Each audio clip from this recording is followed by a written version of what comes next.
Nobody gets you to behave. And anytime now, it's going to finish setting up.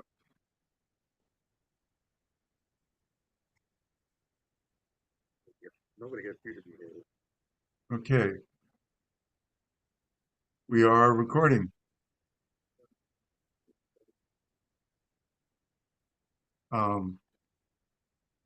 Welcome to the joint meeting of the Creve Coeur and Maryland Heights Township Democratic Club. Are you guys hearing an echo?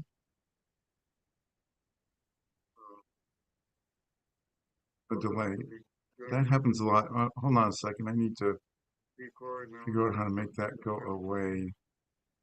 I think you just need to mute your YouTube window, Harvey. Yeah, that's what it is. Got to figure out how to do that.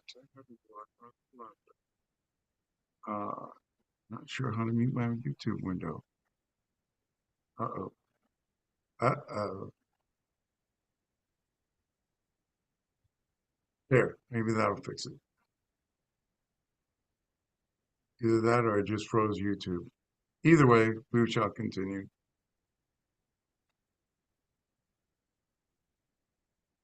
Echo seems gone. Good. Okay. Okay. Welcome to the joint meeting of the Creve Coeur and Maryland Heights Township Democratic Clubs. I'd like to introduce, I'm Harvey Ferdman, president of the Maryland Heights Township Club, and I'd like to introduce to you Sydney Jackson, who is the president of the Creve Coeur Club. Sydney, if you want to say a few words or maybe unmute or something, there you go. Hi, everyone. Thanks for joining us this evening. There we go. And of course, we will start with the Pledge of Allegiance. So let me see if I can get the screen sharing to work. And I had it lined up here. Too many screens open. Well, we'll do it without my little icon picture of the pledge. So if you'll join me, I pledge allegiance to the flag of the United States of America and to the republic for which it stands, one nation, under God, indivisible, liberty and justice for all. And I'd like to, if there are any elected folks or candidates online, if you would introduce yourselves, just kind of jump in. Good evening, everyone. It's Councilwoman Nicole Greer from the city of Creve Coeur and also a candidate for St. Louis County Council District 2. Oh, you're running. Oh, good. Yes. Our beloved Councilwoman Kelly Dunaway is not seeking re-election for another term. So I am running. Excellent. Anyone else? Hey, it's State Rep Liana Applebaum. Happy to be here tonight. Also happy to be the Maryland Heights committee woman. I'm not sure if I've been on a call yet since I became committee woman, so I'm thrilled about that. And I'm thrilled to be running for my 4th term. And thanks for all of the support. And 2024 is going to be amazing. We're going to be rock star. Excellent.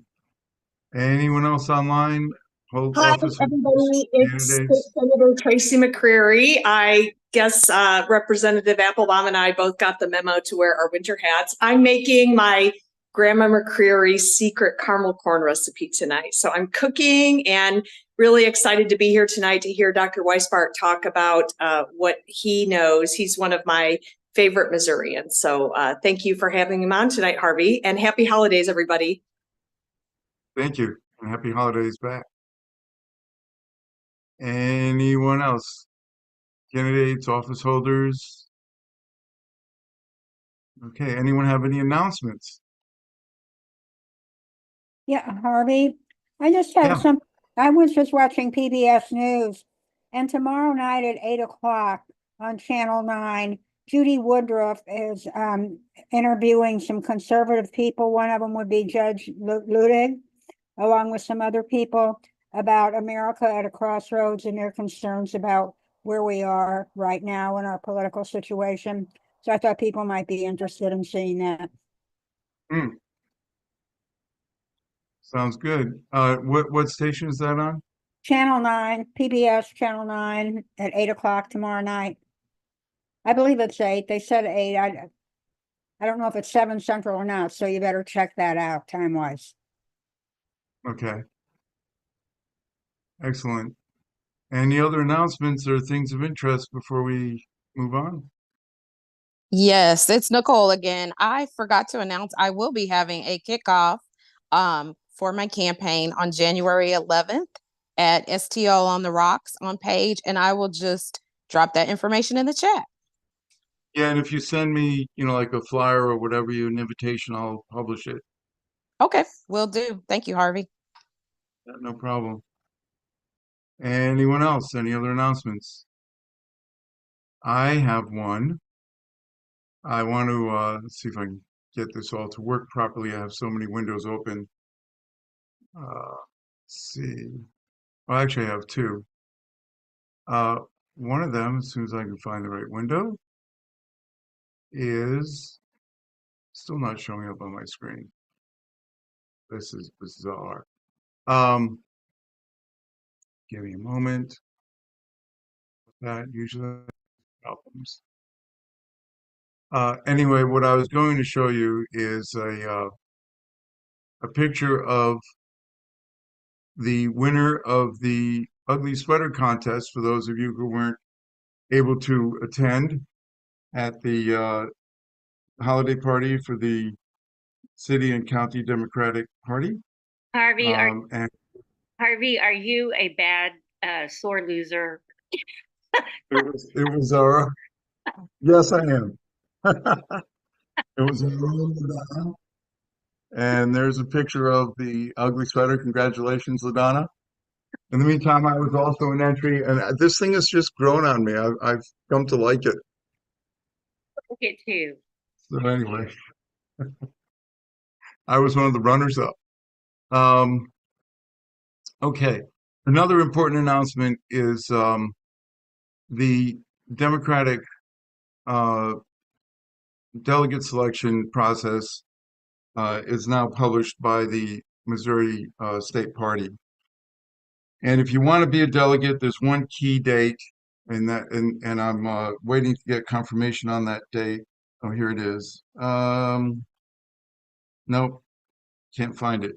I know there's a key date out there somewhere in January that, since Missouri now has the ability to register your party with the Secretary of State, your party preference, which I don't think we've ever had that before. At least no one's ever cared about it before.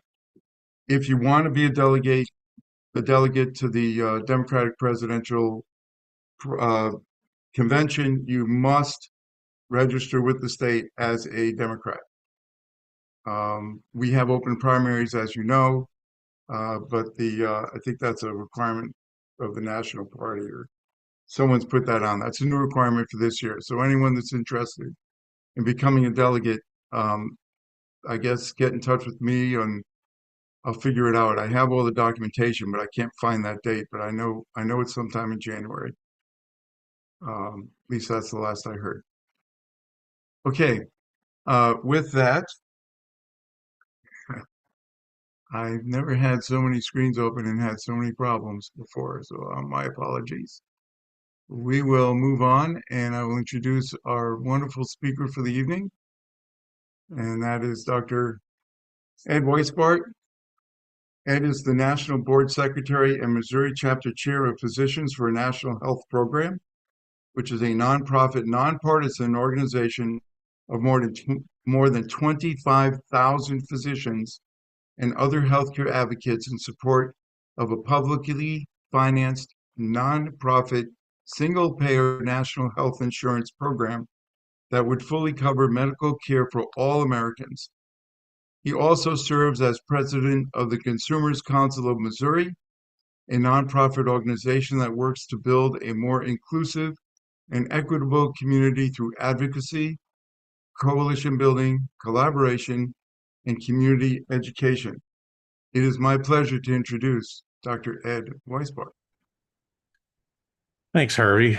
And thanks so much for inviting me. And it feels like we're getting the band back together when I see some of my old friends, some of whom I haven't seen in a while. So nice to see folks, even just your names, but even those of you with the camera on particularly. So yeah, we got a lot of stuff to talk about here, and I think you'll find this. I hope you'll find this interesting. I know I sure do. We're going to talk about Medicare Advantage. Let me maybe even pull up some slides here. So I believe you can see my slides now. Yes. Okay, good. Yes. So we're going to talk about Medicare Advantage. You might be wondering, why would we be talking? First of all, what is that?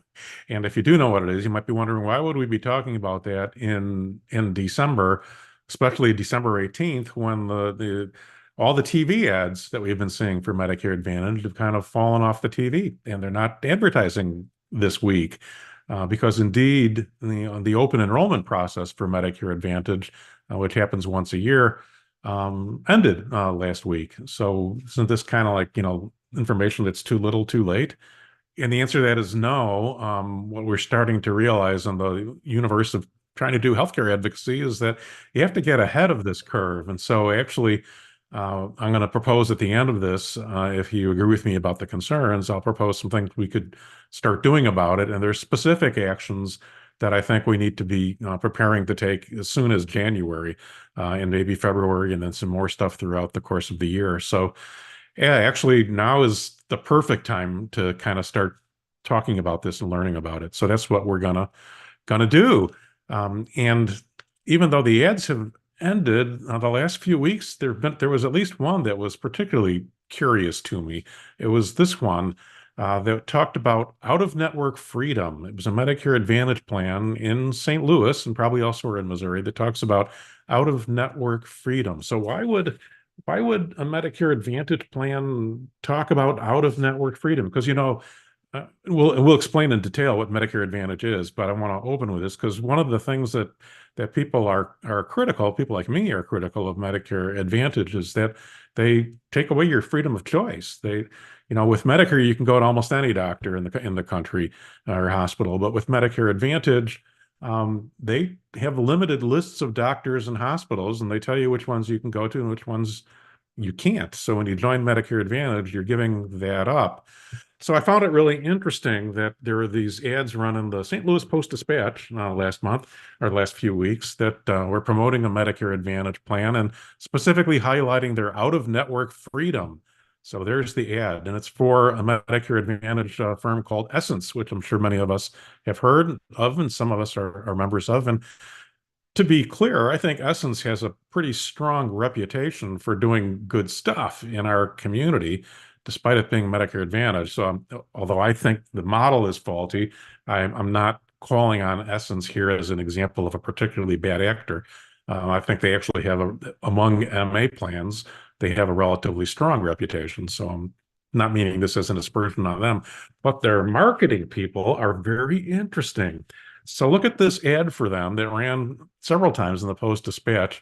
It said up to $7,000 for dental coverage, and I'm going to show you how really annoyingly misleading that is, but in a few minutes. But it also talks about out-of-network freedom, and they highlighted that, but then there's this little asterisk.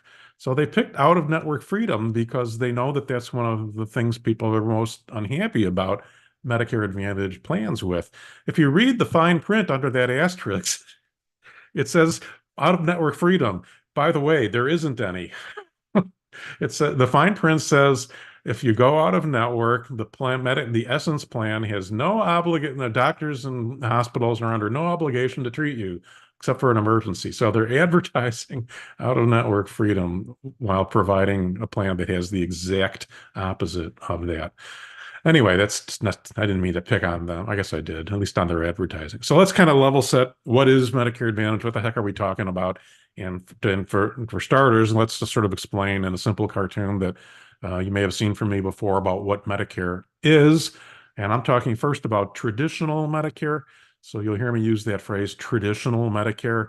And that refers to the Medicare tradition that was started back in 1965 when Medicare was first created. So that's Medicare Part A and Part B. They made it with two parts. They made it Medicare Part A for hospital care primarily. And pretty much everybody gets that when they retire at age 65 or when they hit age 65, and a few other groups as well. And then Part B is for mostly outpatient type stuff that you pay a premium for. About $170 a month is the average that people pay for Part B. So I'm talking about traditional Medicare, Part A and B. Some people will instead call that original Medicare. So if you're confused, he said traditional Medicare, they said original Medicare. Those are synonyms. They're exactly the same thing. And they're both referring to the part of Medicare that was created in 1965, traditionally Parts A and B. And it's really pretty simple, right? You know, you pay your taxes and you get your precious red, white, and blue Medicare card, which you then hold on to for dear life. And then Medicare directly pays physicians and hospitals on your behalf. It's a little more complicated than that, but it's pretty close to that simple. Medicare Advantage is quite different. It is complicated and inefficient. So right off the top, you can see that what they've done in Medicare Advantage, so to speak, is they've interposed these insurance companies between Medicare and doctors and hospitals. Notice that didn't exist in traditional Medicare. So you join Medicare Advantage, and then Medicare pays the insurance companies to take care of you, much like your employer might have been paying for your health care. So Medicare then pays the insurance companies. They actually prepay the insurance companies a fixed dollar amount based on the number of people that they've signed up and some other things that we'll talk about. But they actually prepay them. And, you know, most businesses, once you're prepaid, you're not as interested in letting go of the money as you are in collecting the money. So getting any of these outfits to actually pay is different than how good they are at collecting. So then each of these Medicare Advantage companies then has their own separate contract with every doctor and hospital and such, or with many doctors and hospitals and such. And so you can see it's already much more complicated. And just to make it one more level of complexity, they don't actually want you to go to every doctor. You know, they tell you go to this doctor and don't go to that doctor. So they tend to be regional. They tend to not want you to get anything but emergency care outside. They tend to not pay for anything other than emergency care if you go outside of your service area, and a few other issues that we'll talk about. But you can see it's a lot more complicated and hence inefficient because there's so much redundancy just inherent in a model like that, and it's bewildering. And it's not just that; it's really not deserving of the name Medicare. There's actually a movement to try to get them to not be able to use that word. You know, Medicare has pretty favorable image amongst most people, with its flaws, and Medicare Advantage is completely different, as I just described to you. First of all, smaller networks, and then they get to use all the kinds of tools that we don't see in traditional Medicare. They get to do, you know, prior authorizations and a whole bunch of things that are really unique to the managed care world, to HMOs. Medicare Advantage companies can do that, whereas traditional Medicare almost never does any kind of get approval for this, that, or the other things. Because they're prepaid, they want you if you're well, but they're not so interested in you if you're sick.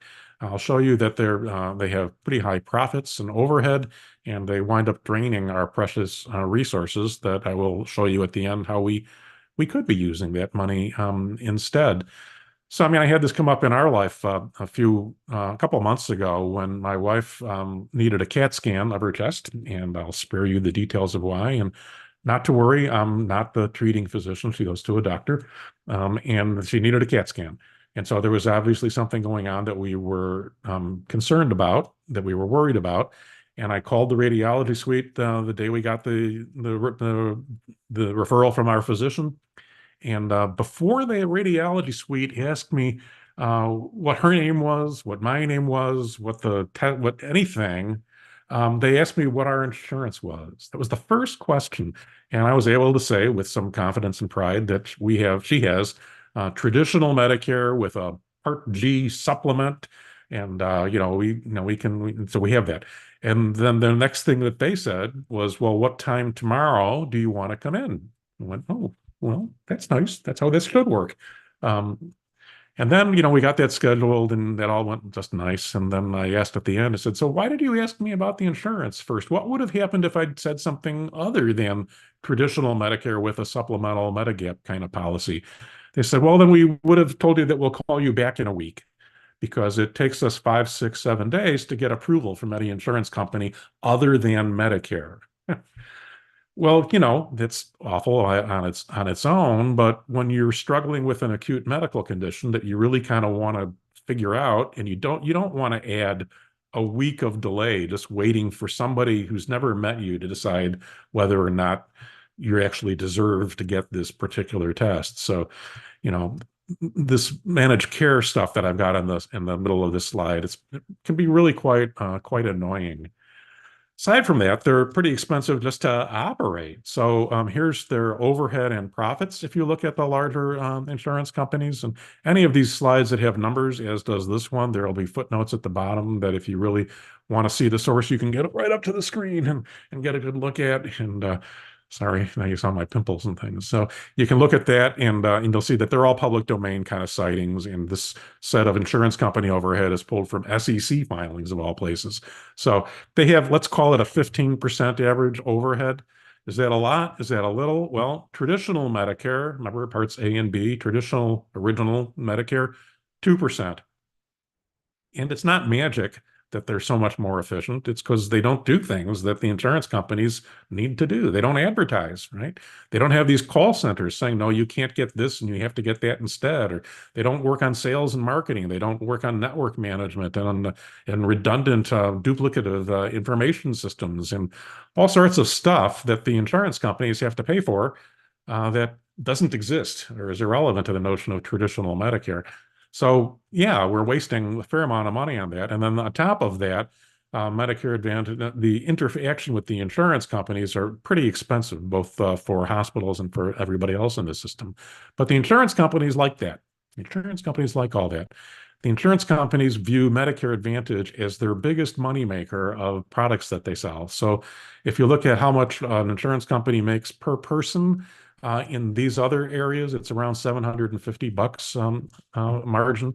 And in Medicare Advantage, it's more than twice as much. So yeah, they're very interested in focusing their business on Medicare Advantage. And that's why we've seen some insurers, commercial insurers like Humana, I think it was, declare that they were abandoning most of their group market insurance and they're just going to focus on the Medicare Advantage model, which is, of course, publicly funded. Our tax dollars go to that, and they found that attractive. So, and they're winning, they're capturing. 10, 15 years ago, they were sort of marginal notes. This year, we crossed the watershed where they this year now have 51% of people in traditional Medicare are in this, and the Congressional Budget Office is projecting that in 5 years they're going to be 60%. So it's kind of a freight train coming towards us about this. So how do they make all this money? How's the, calling it advantage in quotes, because who really gets the advantage of this? I'm going to try to persuade you that the advantage goes to the shareholders and the CEOs and such, and not so much to the members who went to it. And we'll walk you through that. But how do they make money? First is understand that they see healthcare as a liability, not an investment in public health. The more healthcare you need, the more expensive you are, and the less their profits are. They like to get rid of people who are sick. So if you complain that they're not letting you go to see and go to a hospital that you think is good for your relatively uncommon disease, they're concerned that you're concerned that they're not letting you go to the cancer center. And you call them and they'll say, well, that's our network. And you say, well, I'm going to quit you people if you won't let me go there. They're going, well, that's our strategy. That's not, you're not, okay, here's the form for the other company. That's the strategy. That's called lemon dropping. If you're sick and expensive, you're a lemon. You're not somebody that they want. And they don't mind if that means you, and that's why they don't include the sort of services in hospitals in general that people who are desperately sick really want. They don't want those folks. They're not going to try to attract you. But they do want you if you're healthy, because remember, they're paid per person in advance. And so if you're healthy and you're not going to cost anything, they like that. So that's why you'll see them do things like have gym club memberships, or now I read something about pet care, or there's, a variety of things, the extra benefits that they add in, which we pay for, by the way. are designed to attract healthiest people. You know, somebody on a ventilator near the end of life, that person's not too interested in a health club membership. So the benefits that they add in are designed to attract healthy people. And then they do this game called upcoding. So 25%, I think it is, 25%, I think is the number, something like that, of people in Medicare Advantage get a home care visit from their nurse. And Medicare Advantage company touts that. You know, we're going to send a nurse out to your house. You know, join us. You know, we really care. So they'll send a nurse out to your house. Those nurse visits almost never lead to ongoing health care. You don't get a series of nurse visits. You get one nurse visit. And that why do they do that? It turns out that you're actually more likely to get ongoing home health care from a nurse. If you're in traditional Medicare, you're 2 or 3 times as likely to get that in traditional Medicare. So why does Medicare Advantage send a nurse out to 25% of people's houses? They do it because, as I said, they're paid in advance per person, but they're paid a bit more if you seem to be sick than if you don't seem to be sick. So the nurse comes out to your house, doesn't treat you, but tries to go diving for diagnoses, goes searching for diagnoses. The more, you know, oh, looks like maybe you've got some arthritis there, or you know, what's that you have going on? They try to find more diagnoses because they can then go back and bill Medicare, tell Medicare that this person in our Medicare Advantage firm is actually sicker than you realized, and you should pay us more. So that home nurse visit is designed for upcoding, for getting more diagnoses that aren't things your doctor felt needed to be entered into a code, but the Medicare Advantage companies do. There is a move afoot to make that to stop that, but that might be years away for all we know. Anyway, that's some of the ways that they make their money. I alluded to the problem we had getting that CAT scan. That's the business model in Medicare Advantage. Almost everybody in Medicare Advantage needs to get prior authorization, approval, and permission to get chemotherapy. You want to get your cancer treated, then your doctor decides what it is. You negotiate that with your doctor. And if you're in traditional Medicare, that's what you get. If you're in Medicare Advantage, the insurance company might have a different point of view. They may want to do something else. So your physician, your oncologist, your cancer doctor cannot, 99% of the time, cannot treat you for your cancer until they've gotten the approval from the insurance company. And that's, like I said, that's delays care and it alters care, and it's, you know, it's dreadful. Then all these things on this list and many more are things that they require virtually everybody in Medicare Advantage to get. And this is damaging our hospitals. This is causing what I've termed the Medicare Advantage network collapse disorder. So here's just the most recent list of hospitals that have pulled out of Medicare Advantage. They, you know, if you live in these communities, for example, Cameron Regional Medical Center pulled out of Medicare Advantage recently. And in part, that's probably over rates, although the rates is usually not what anybody claims. Instead, it's for these things. Scripps, Stillwater, you know, Stillwater said more specifically that 22% prior authorization denials for Medicare Advantage compared to 1% denial rate for traditional Medicare. So the stuff is getting in the way. It's bulky, it's cumbersome, and it makes the hospitals feel like they can't even take proper care of people. And so we're seeing the networks collapsing around the country. So I'm telling you that I think there's some real concerns with Medicare Advantage. And in particular, I, as a physician and our outfit, Physicians for a National Health Program, let me pause here. This seems like a good moment to pause. LaDonna has a question. And Yes, speak up.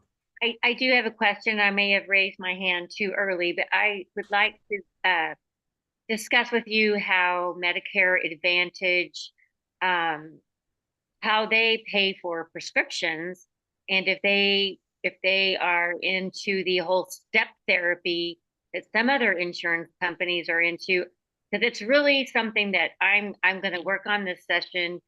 Is I am aggravated when a doctor prescribes a medication and the insurance company comes back and says, no, you've got to try this first.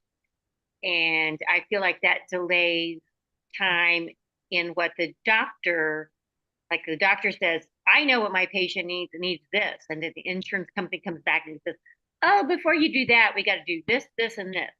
So what are your thoughts on that? So the short answer is yes. Medicare Advantage firms are rife with that. That's true for most insurance companies in the country today. That's absolutely true for Medicare Advantage. Comes true for most Plan D benefits through Medicare. So yes, you know, so I confess to being a bit biased and perhaps overly educated on this topic, because as you probably remember, LaDonna, I spent 7.5 years as chief medical officer within a PBM, within a pharmacy benefit management company, and mea culpa, I helped design lots of the step therapy programs. So I consider my work with the single payer movement to be partially a mea culpa atonement tour, trying to correct for trying to deal with that. But in theory, I still think the philosophy of having a logic to which drugs you use when is reasonable. Part of the problem with the way this is devolved to twofold is, number one, it's so fragmented that every MA company has different first drugs that they want you to try. So as a prescriber, you really just kind of throw your hands up and can't pay attention. It's too hard. And then secondly, maybe more fundamentally, there's a huge conflict of interest here. Where, as I said, the insurance company isn't terribly interested in making very sick people very happy. That's not their mission. That's not their business model. And instead, there are certain drugs for which they make quite a bit more money off of than they do on other drugs. And that's an incredibly complicated gamish of things. The problem is you can't trust any of that because they have their own business interests that they have no choice but to focus on. So it's tough. We might have to. I would think we would need to do something of that sort. But know that the single payer bills in the House and the Senate explicitly preclude step therapy. The words step therapy are actually in the single payer bills in the House and in the Senate as specific things that cannot be done, that would be stopped. So that's the most elegant way to solve that problem for the country.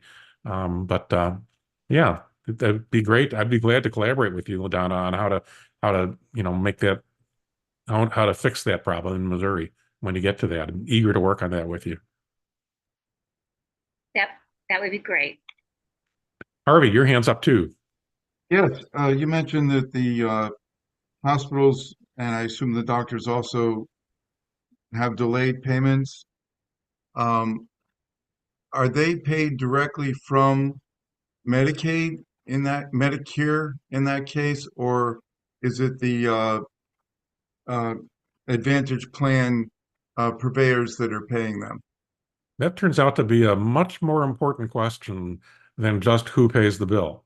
So the short, simple answer to the question is the Medicare Advantage company pays the doctor directly, and and CMS Medicare does not pay the doctor. If you're in traditional Medicare as a patient and you see your doctor bills traditional Medicare, and traditional Medicare pays your doctor. That's straightforward. Or if your doctor's in a medical group, there's that intermediary. If you're in Medicare Advantage, it's completely different. Medicare prepays the Medicare Advantage firm for everything in your health care, and then the Medicare Advantage company pays your doctor whatever they have negotiated with your doctor to pay. So who cares? Why is that important? It's important because it's a black box of secrecy, and we don't have data about what kinds of care they're delivering and people are getting. In traditional Medicare is one of the most robust data sources for public health research and for accountability. We can look. There are groups that look closely at what Medicare is paying for and isn't paying for, and such. And we have reports on that. Data. MedPAC does deep dives into this. Medicare Advantage, part of the problem is we don't actually even know. We don't actually even know. They don't report it to Medicare. Even Medicare doesn't know. So that's another thing. There's no transparency in there. And so when they say they're paying for stuff, we don't know that.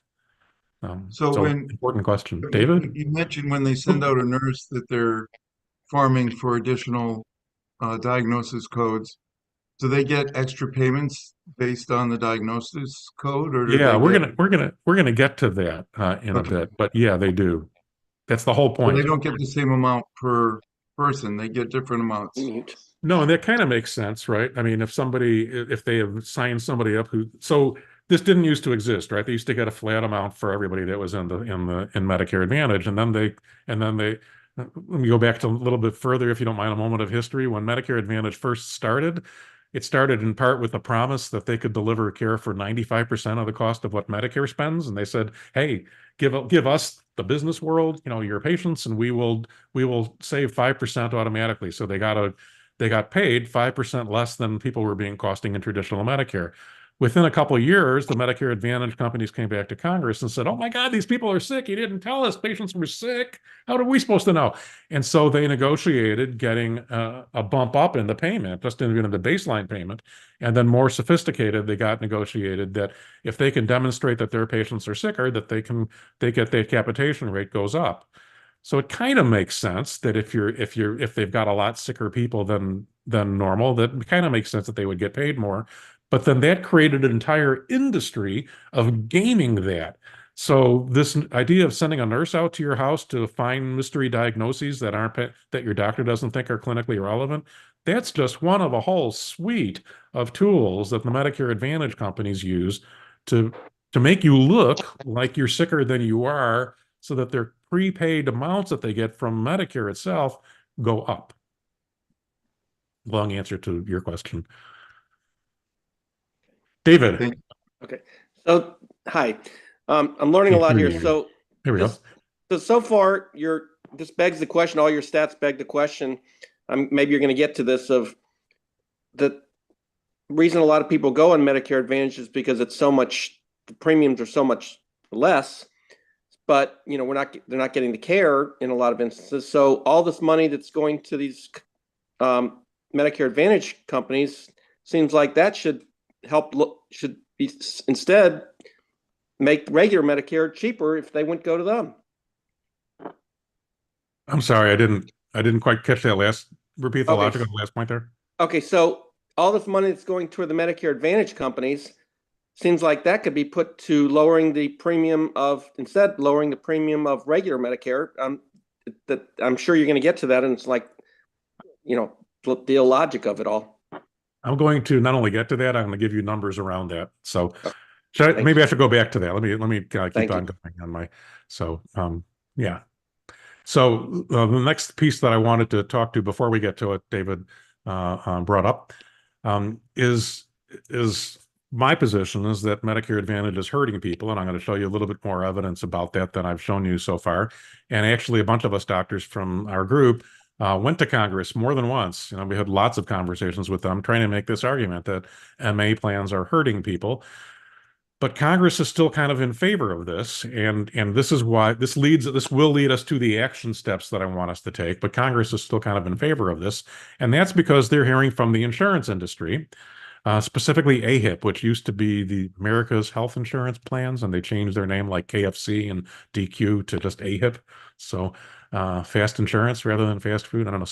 So AHIP is telling Congress, hey, MA is the solution to racial injustice and healthcare inequities. Don't listen to those wacky doctors talking about hurting people. This is the solution to inequities. Congress is hearing that. And we've heard from several people in Congress that they want us to tell them what we think about that. So if you get to the point of our action steps that we're going to propose to you, you need to have sort of an understanding of what is the story with Medicare Advantage and racial injustice. And it's, I think, an important story, and it's not very long, so bear with me though. So first off, slides are out of order. Sorry, I did that. I know I did that. So this is a little out of, we mentioned that Essence. No, let me just skip that. That's too out of order. Oh my God, what did I do here? Sorry. Bear with me for a minute. I screwed up my slide deck. Bear with me for just a minute.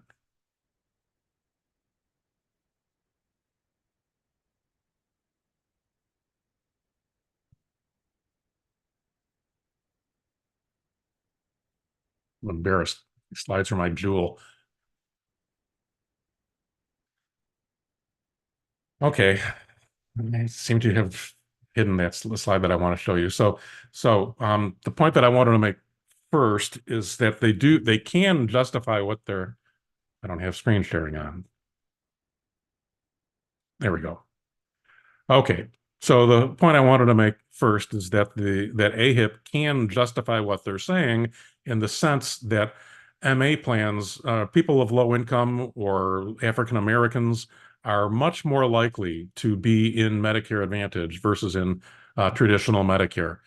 So they point to that. They point to the higher enrollment in Medicare Advantage of these groups, and they say that's proof. This is the insurance that these groups are finding, solves their problems. So the problem is that they're really kind of being deceptive about this.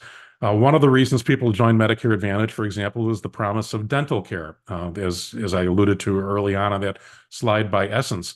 And I don't have data about Essence specifically, but national data shows that people in traditional Medicare have less problems affording access to dental care than do people in Medicare Advantage. Less problems. Medicare Advantage people have more problems accessing dental care. This particular study is a little bit misleading because it wasn't corrected for income, and we know that lower income people are more likely to go into Medicare Advantage.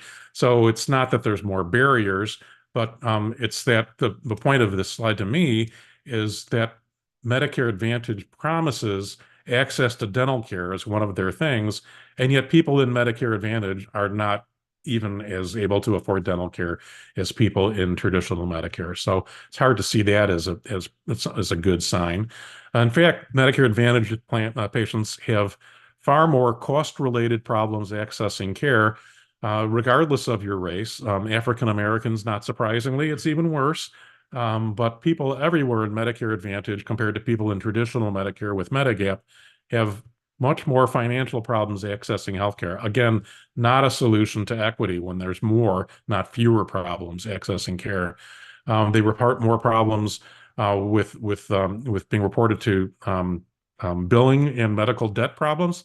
So you can see across the income spectrum, all incomes, low incomes, and medium incomes people have more problems with bills in Medicare Advantage than they do in traditional Medicare. The one exception to that is higher income people don't have that problem as much. So again, not a solution to equity.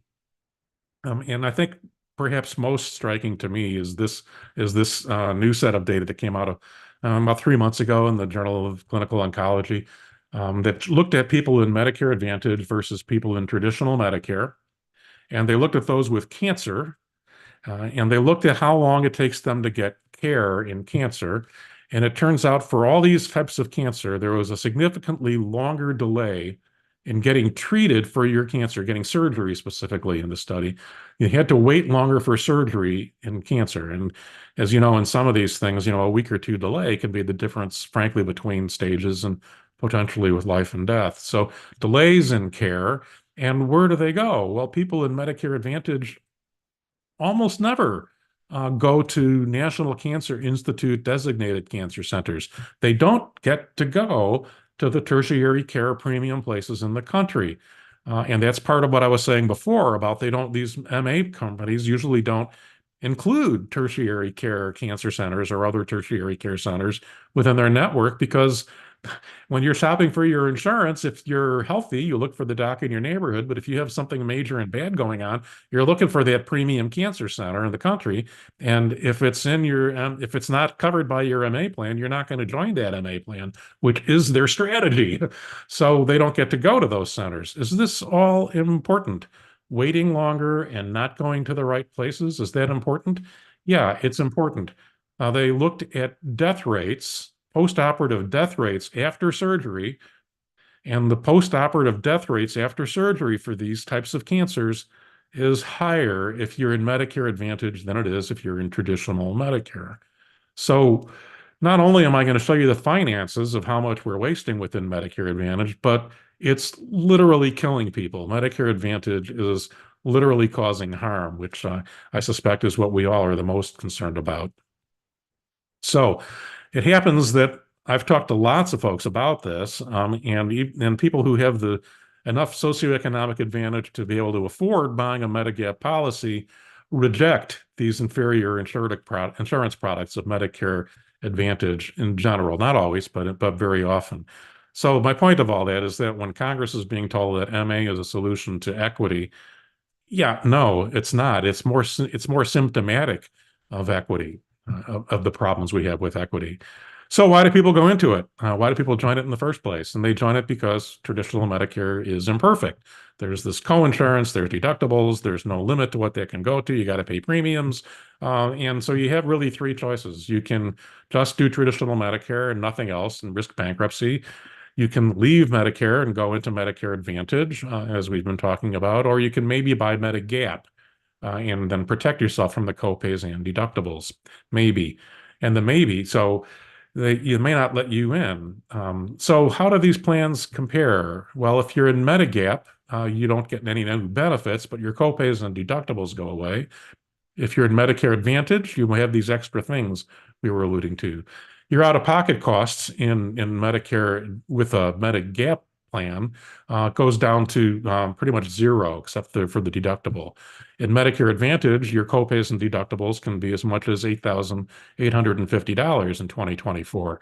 So huge risk if you get sick, and that's if you stay in network, not if you go out of network. Utilization management, the prior authorizations and such that LaDonna brought up, that almost never happens in regular Medicare, but it happens typically in Medicare Advantage. The network for if you join Medigap is identical to traditional Medicare. It doesn't change that, whereas Medicare Advantage is the problem. But here's where the money starts to come in, and here's where the decision starts to happen. If you stay in traditional Medicare and you buy Medigap in Part D, you're probably paying $175 for a Part B premium, which is the average for 2024. You're probably spending about $200 for your Medigap policy, and you're probably spending about $55 for your drug benefit, or $5,000 a year. It's a lot of money.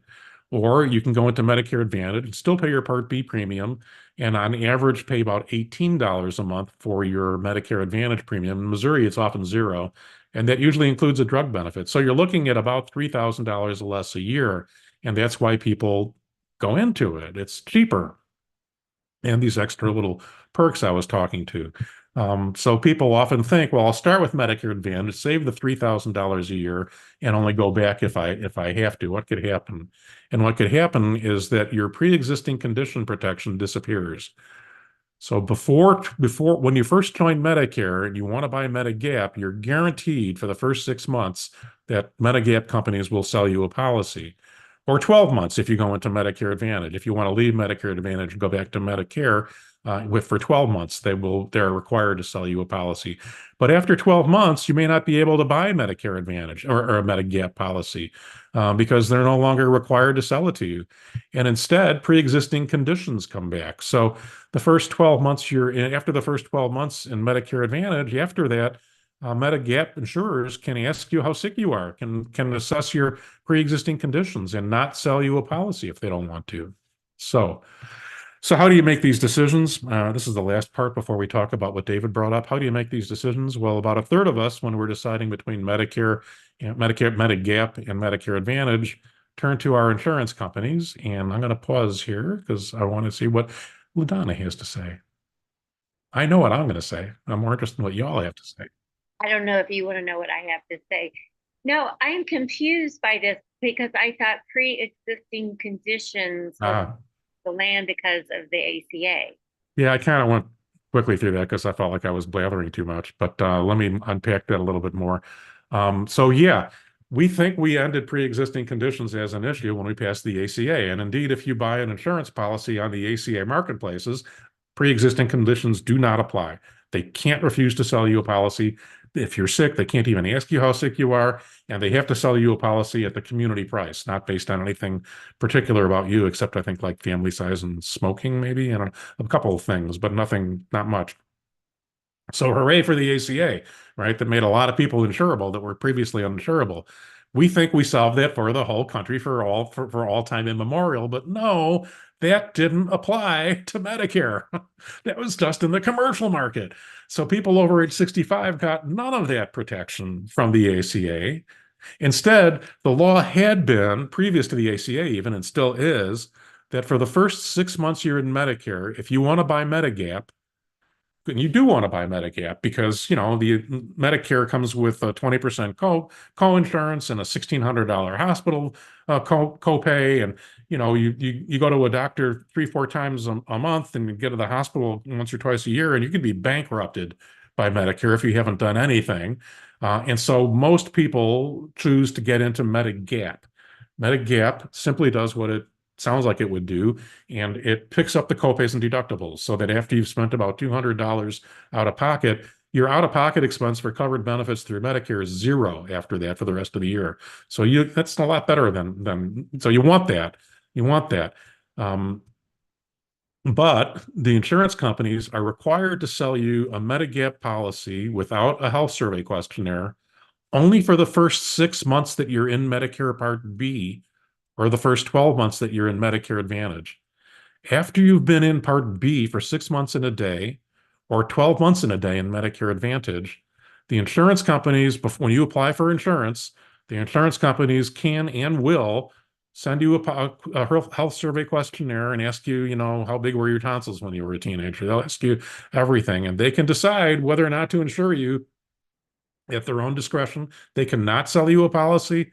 So if you've been in Medicare Advantage, let's say for 13 months, and you've been fine and healthy and you saved that $3,000 a year and maybe you got a gym club, hooray for you. And then at month 13, something bad happens. Let's say you got cancer and you want to go to some tertiary care center for your cancer care. The Medicare Advantage company can clearly and unambiguously say, we're not going to pay for that. You need to go to the local community hospital. It might be a BJC. I don't know. I mean, you know, it's different for different places, but they almost never will let you go to the Mayo Clinic or to Memorial Sloan Kettering or whatever. They're, you know, you when you're getting one of those diagnoses, if your wits are about you, you'll go online and you'll figure out the best place in the country to go, and you'll try to afford to go there. And if you have Medicare and Medigap, you're almost guaranteed that you can go there without any problems, other than travel. You're almost guaranteed you can get to pick the doctor and hospital you want to go to.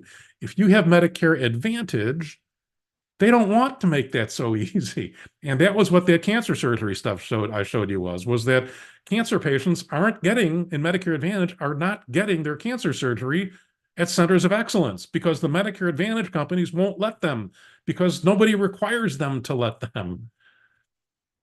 So we're going to come back to that in a few minutes. Is that more clear? It's shocking, I know, because, you know, nobody warns you about this. Nobody's warning you about this. Was that what you were asking about, LaDonna? Yes, thank you. It is Did I very. just depress the living hell out of you? Right? All right, let me go back. Let me go back to this then. Okay, so most of us, I just unpacked a much more complicated piece of this, and that'll make this more clear. So most of us are overwhelmed by that question of Medigap, Medicare Advantage. It's overwhelming. And so about a third of us turn to insurance agents for advice on this. And there may be an insurance agent on this phone call. I don't know. And some of them are very reputable and nice. But look at how the numbers work for actually, I have two friends who are insurance brokers, and yeah, I mean, I use them. So they're not all like this, but look at how the money works. So it turns out that an insurance agent makes more than twice as much if they talk you into Medicare Advantage than if you buy Medigap from them. An insurance agent makes $600 on average for selling you Medicare Advantage than they do $350 if you sign up for Medigap. And this discrepancy between their commission for those two is getting larger, not smaller every year. And then the next year, when you renew with them, you know, it might be as simple as hey, you want to get a cheeseburger? How you doing? How's the kids? Yeah, good. Yeah, nice to see you. Want that same insurance plan? Yeah, great. Okay, talk to you next year. Bye. That might be all they do. They don't have to even do that as much.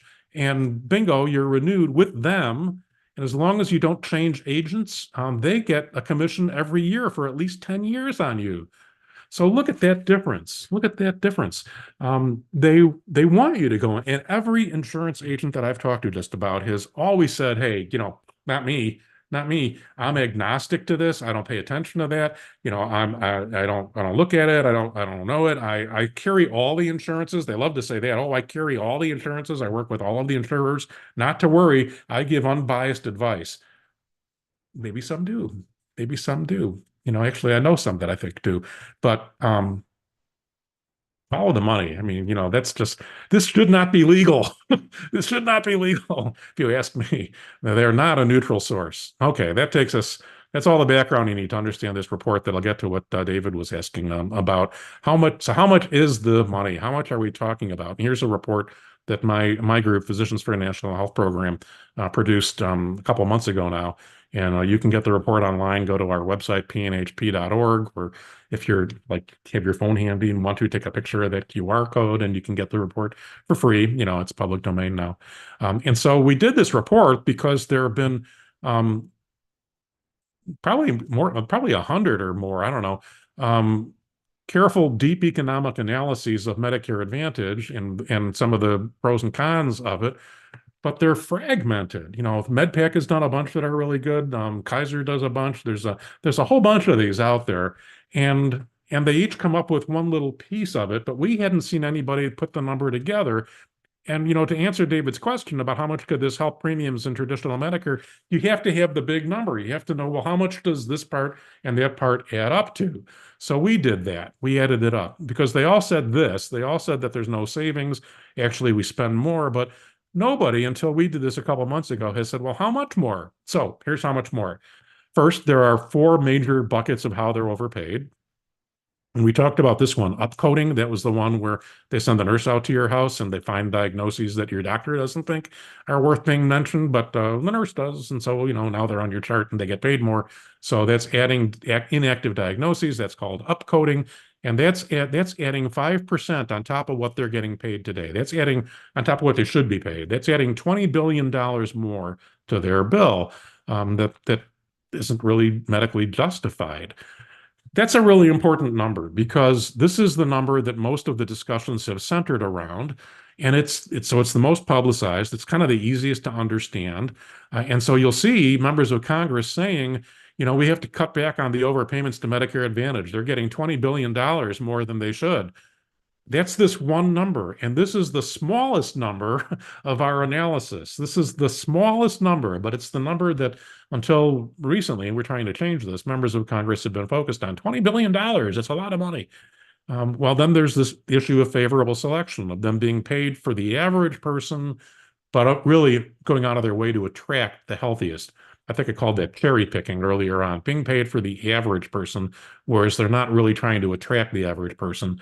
The gym club memberships are not designed to attract the average. They're designed to attract the healthiest.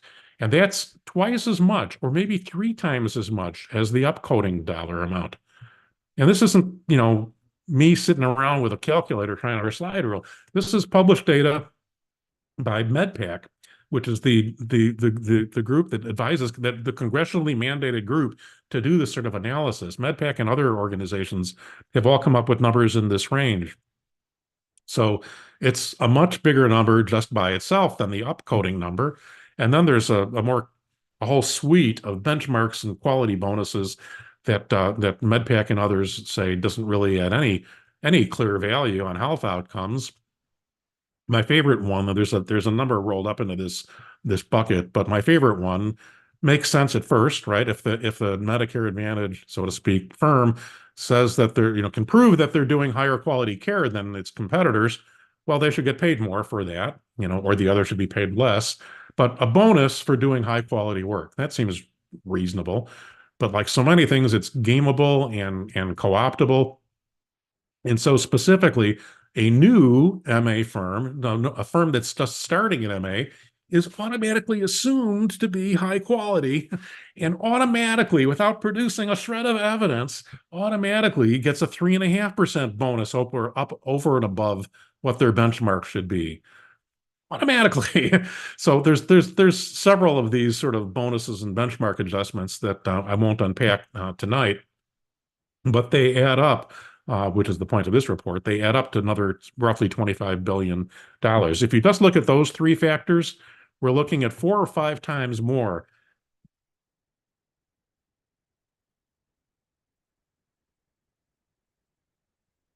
Sorry, we're looking at 4 or 5 times more than people in Congress are typically talking about. But there's a fourth category called induced utilization. This is a little bit trickier, so bear with me. It is a little bit trickier, but the Medicare Advantage firms are paid a benchmark, or they're capitated at a certain rate, and that rate is calculated based on a reasonable notion that the rate that they're prepaid matches what the average person in traditional Medicare costs. So the way Medicare calculates the rate, the baseline rate to capitate Medicare Advantage companies, is they look at the total expense that Medicare pays for people in traditional Medicare, divided by the total number of people in traditional Medicare, and then that's the average. So Medicare Advantage companies start at a rate that's paid for the average amount for people in Medicare. That's where else would you start? That seems sensible. One little problem with that: they're paid the 90% of those people that are in traditional Medicare have Medigap. They have Medigap.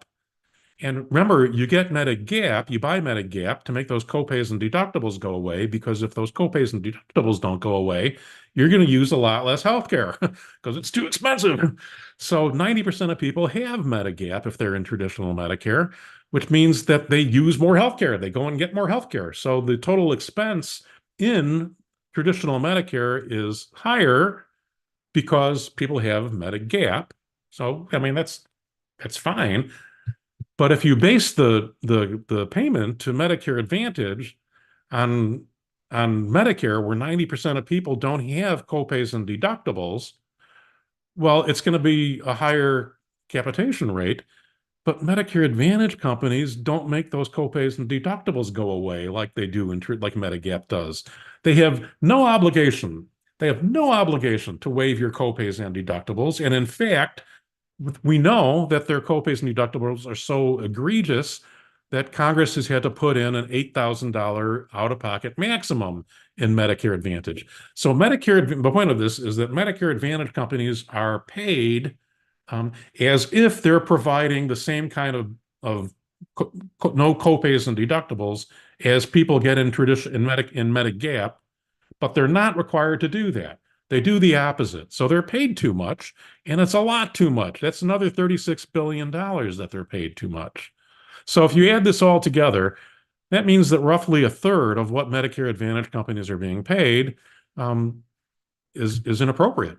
And that adds up to, I would say, fairly $140 billion. Okay, $140 billion is the number to answer David's question, but the question really is that a lot? Is that a little? I mean, the federal government, 140 billion, that's a B, not a T. Is that a big number? Yeah, it's a big number. So here's our 140 billion, right? Or maybe only 88 billion if you err on if you ignore that induced utilization number. Here's 140 billion.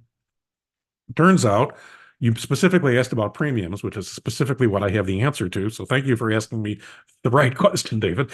Turns out that the average person in Medicare, seniors and people with disability, pay $170 a month for their Medicare Part B premium. Almost everybody does that. They pay $170 a month for Medicare Part B. And most of us don't even see it when we pay it, because at some point we said, okay, take that out of my Social Security check. So our Social Security checks are reduced by $170 a month to pay for Part B, so we can have Medicare pay for our doctor type healthcare stuff. $170 a month, 140 billion. Well, if you add up $170 a month for everybody in Medicare, Part B premiums amount to $131 billion. In other words, I mean, and we pay our Part B premiums because we think that's the only way Medicare can afford to provide Part B type healthcare to us. And it turns out that the Medicare Advantage companies are rating Medicare by a larger number. In other words, every dollar we're paying for Part B premiums could stop. We could get $130 a month raise to every senior, $130, $170 more for every senior if we stopped overpaying Medicare Advantage by this egregious amount. What would you do with 140 billion? So that's one thing. You could eliminate Part Part B premiums. Or you remember how much we spent on arguing for Part D, the drug benefit? That turns out to be cheaper than the thing we're not arguing about, which is how much we overpay Medicare Advantage. Or you could put in a good limit on out-of-pocket maximum. You could say that everybody in traditional Medicare doesn't have to spend more than $5,000 out of pocket. Today there's no limit, which is why today people in Medicare, traditional Medicare, have to buy Medigap. So you could say, no, we're going to put in a $5,000 out-of-pocket maximum in traditional Medicare. And according to this analysis, that would be $39 billion. Again, chump change compared to what we're wasting. Or add in the benefits that everybody thinks people need. Add in dental, hearing, and vision to Medicare and Medicaid.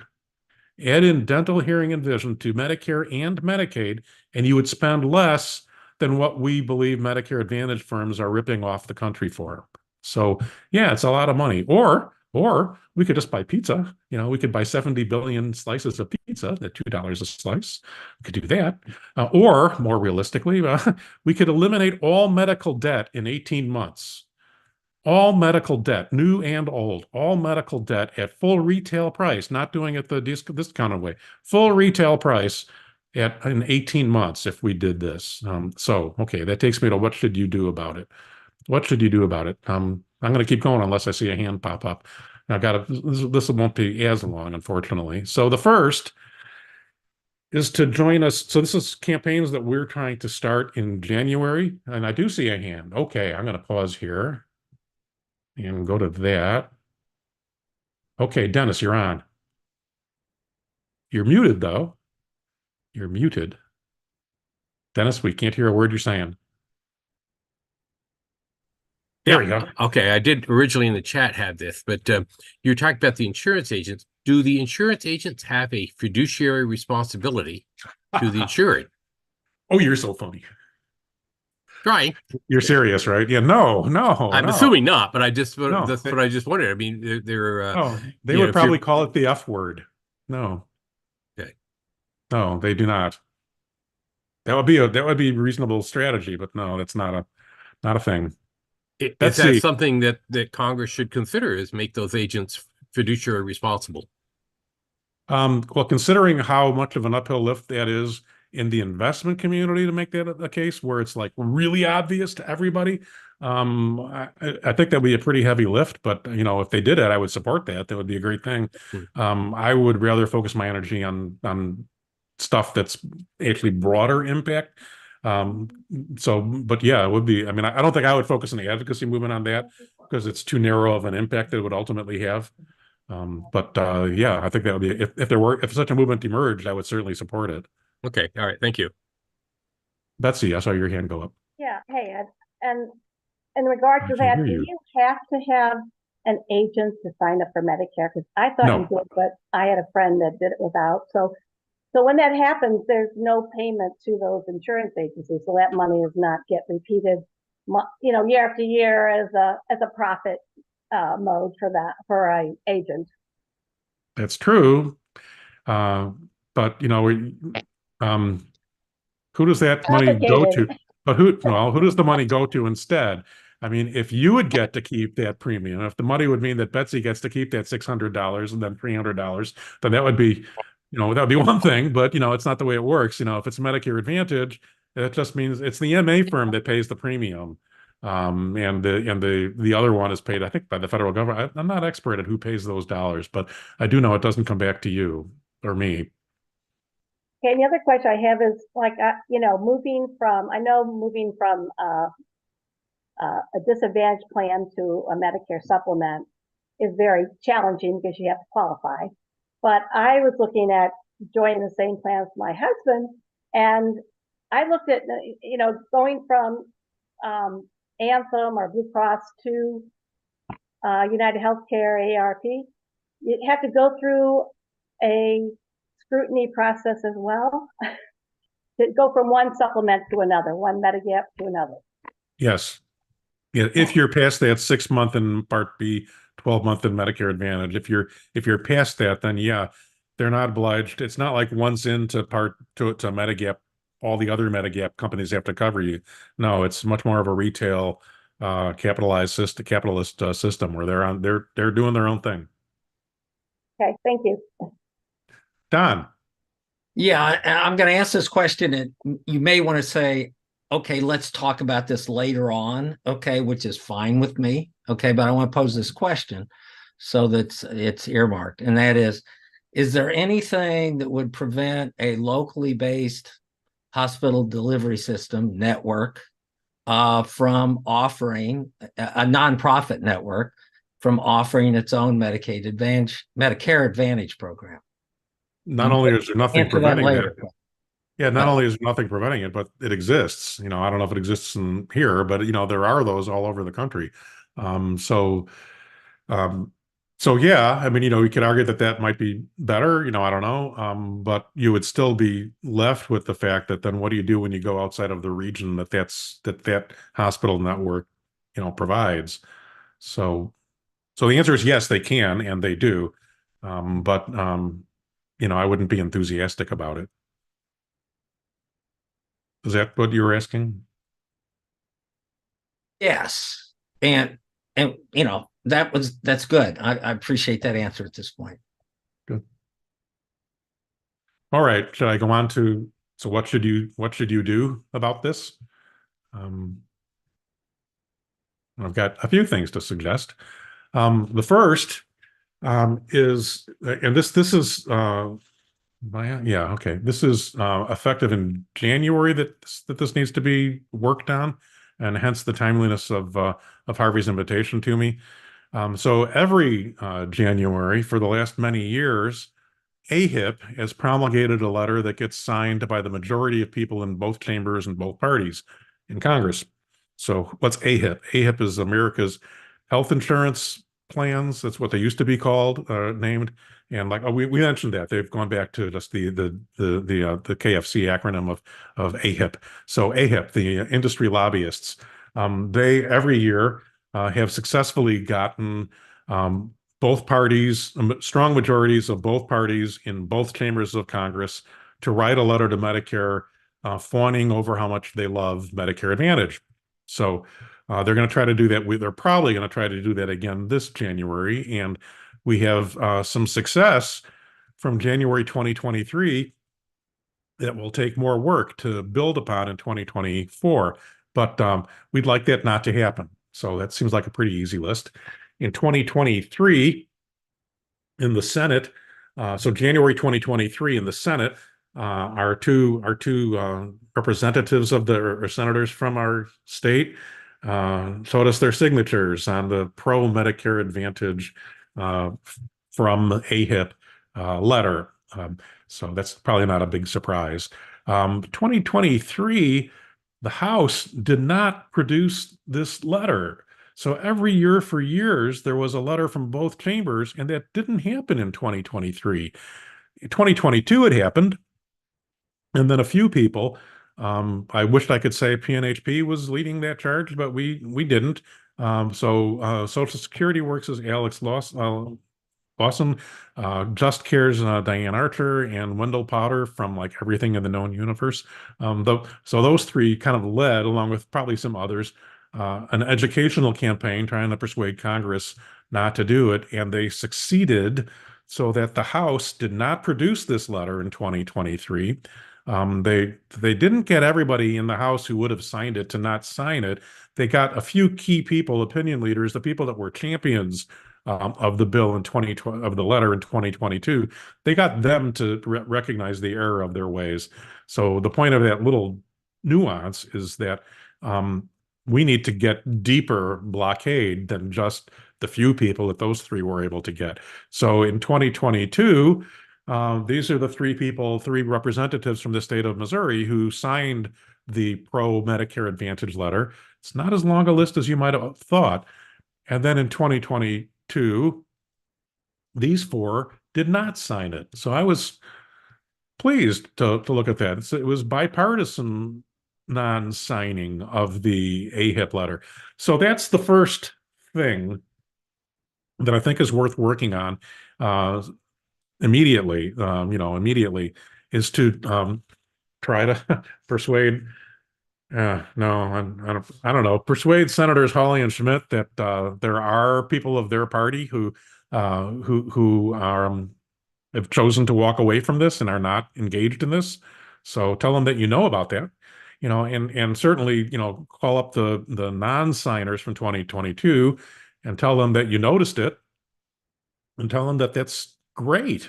Please, thank you for not signing this letter in 2022. And by the way, we're going to be watching, and please don't sign a letter like that if it comes out in 2023 again. And then, of course, the ones who did sign it, let them know that you're aware of that, and ask them to reconsider. And some of that, of course, is follow the money. How much does the insurance industry influence these folks? But that's not the whole story. Some of them really don't know that $140 billion. They really don't know what we're talking about. And so there is, I think, an educational opportunity to get some of these folks with whom we have few common areas of interest to join with us on this topic. So that's the first ask, is to ask people not to sign what I'm just calling the bad AHIP letter in favor of Medicare Advantage. The second piece is that shortly after that, maybe in late January, maybe February, there's going to be a good letter that we want people to sign. So this will be a letter, if it's not a letter calling for the end of Medicare Advantage. First of all, I wouldn't support ending Medicare Advantage tomorrow, because where would those people go? Traditional Medicare, you have to buy Medigap. I just walked you through how that might be $3,000 more a year. There's some people who could afford to do that. They just didn't realize that they're gambling with their lives. So there are some people who absolutely, when educated on this, would go back to Medigap. But there's a whole lot of folks for whom going into traditional Medicare is cost prohibitive because they can't afford to buy Medigap. So just getting rid of Medicare Advantage before we've improved traditional Medicare, I'm not for that. And there's a lot of people who are not for that, and we're not asking for that. So when I say get support for the good letter, don't think it's some, crazy extreme letter. It's a letter that's very cautious and conservative. It's not calling for something like the dismantling of Medicare Advantage. It's just saying accountability and think critically about this. That's all that the letter is going to be doing. It's going to walk through the problems that we're aware of with it, and it's going to say, hey, we need more accountability. We need more transparency. For example, when Harvey asked me about, does Medicare pay the claims or does Medicare Advantage pay the claims? Medicare needs to have access to those bills so that they know what's going on. So there's stuff like that would be in the good letter. So this good letter existed last year, and Representative Cori Bush was one of the signers. So hooray! So if you think of it, call up Senator or Representative Bush's office and tell her thank you. Tell her we saw that. Tell her we appreciate that, and tell her there's going to be another one in February probably, and keep your eye out for it. And we'd like to make sure you jump right on that one too. And then the non-signers, Representative Cleaver, it's kind of outside of the range of this Democratic club, but Representative Cleaver did not sign that. So, he's somebody worth networking with and talking about. And of course, as it happens, none of the Republican members of Congress signed on to the good letter. So that's the two things that are coming like right up that are going to be happening that would be good to kind of organize around. And then lastly, there's going to be what we're kind of calling the Aim High bill. We don't really have, it doesn't have a name, but there's going to be a great bill in the spring, which may frankly be little more than messaging, but it would do the kind of stuff that we would want. So it's a bill that will come out that we will want again to get people to sign on to, that would add in the missing benefits to traditional Medicare, hearing, vision, dental, and all that happy stuff. Add that stuff in and reduce or eliminate cost sharing in traditional Medicare, which is huge if you want to give people in Medicare Advantage a place to land. So do those things. This doesn't exist. This bill is being, theorized about right now. I'm pretty sure it's going to happen, but it's not here yet. So the idea of how to reduce cost sharing, I'll get to it in just a second, Dennis. The idea of how to reduce cost sharing is being developed. One of the ways to do that would be to have CMS, Medicare run a Medigap plan, and that would run more inexpensively. I mentioned to you that Medicare has a 2% overhead. Medigap companies have a 22% overhead. So maybe create a public Medigap policy, maybe do that with premium support for lower income folks, maybe do it as an innovation pilot, maybe do it by executive order, maybe act of Congress. I don't know. This is this last piece, watch for a great bill in the spring, is much less defined, but those first two pieces are pretty well defined. Then the very last thing, and then I'll get back to Dennis.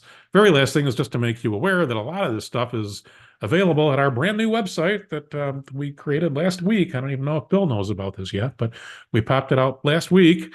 And being physicians, we thought the name Heal Medicare was a good name.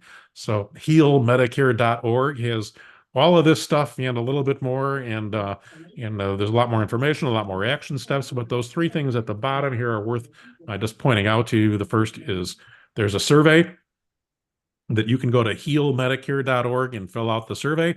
We're looking for what people on Medicare think about their experience. In the middle, there is a button to sign our petition that's calling for some of the stuff we were talking about.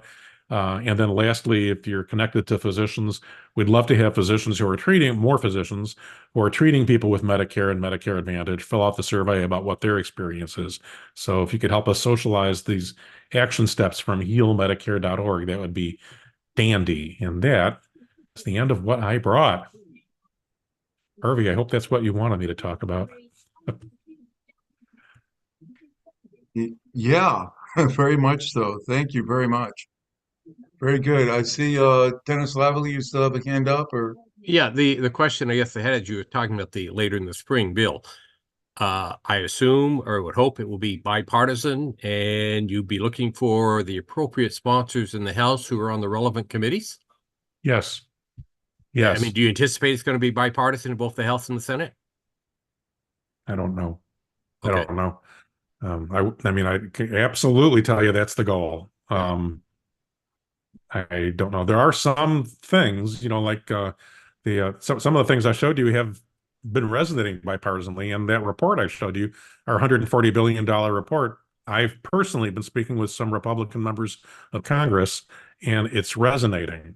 It's resonating. So I do think these ideas of accountability, stop the waste, stop the fraud, stop the abuse, protect our seniors, heal Medicare. I do think these notions are genuinely of bipartisan appeal. Okay. Thank you. Don. Yeah, I applaud the Heal Medicare presentation, and I think there's a lot of work that needs to be done, because I'll be quite frank, I've been a provider and I've been an advocate for providers, and the whole system's a train wreck. And the other thing we're not talking about, and because we have two state reps on the call here on the meeting, Medicaid in Missouri is a train wreck. Okay. And so it's, in America, we do a great job of creating all kinds of hurdles to make sure that people aren't able to get, universal health care. Okay. And we spend a fortune, which is part of the thrust that you talk about, with creating all these hurdles and all this paperwork, and we're not focused on outcomes. And we need to build our health literacy from a public policy standpoint at the local level, so when people get to Washington, they understand the risk management process at the local. Now, Congress is beginning to talk about the social determinants of health, okay? And this is where Medicaid and Medicare and all the other human services that are in that $45 billion state budget, it's about half of it, need to come together so that we begin to get, better outcomes. So again, we did fix Medicare, make it competitive. In Australia, the insurance companies can't compete with the public option that's provided. If we make Medicare good enough, we'll have that same situation here.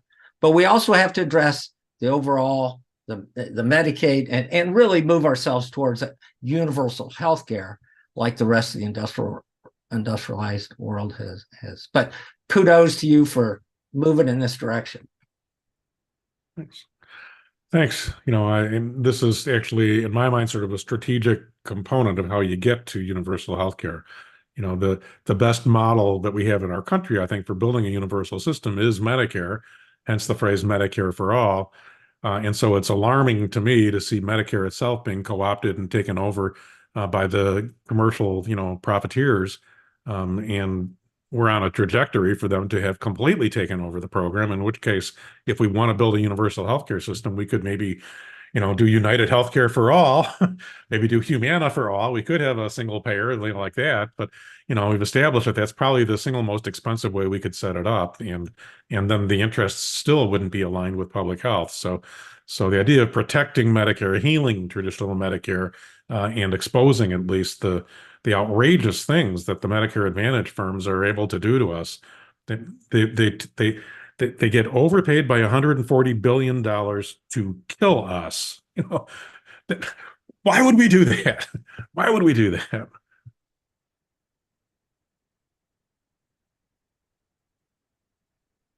Are there any other questions? I don't see any hands raised, but if you have a question, just speak up.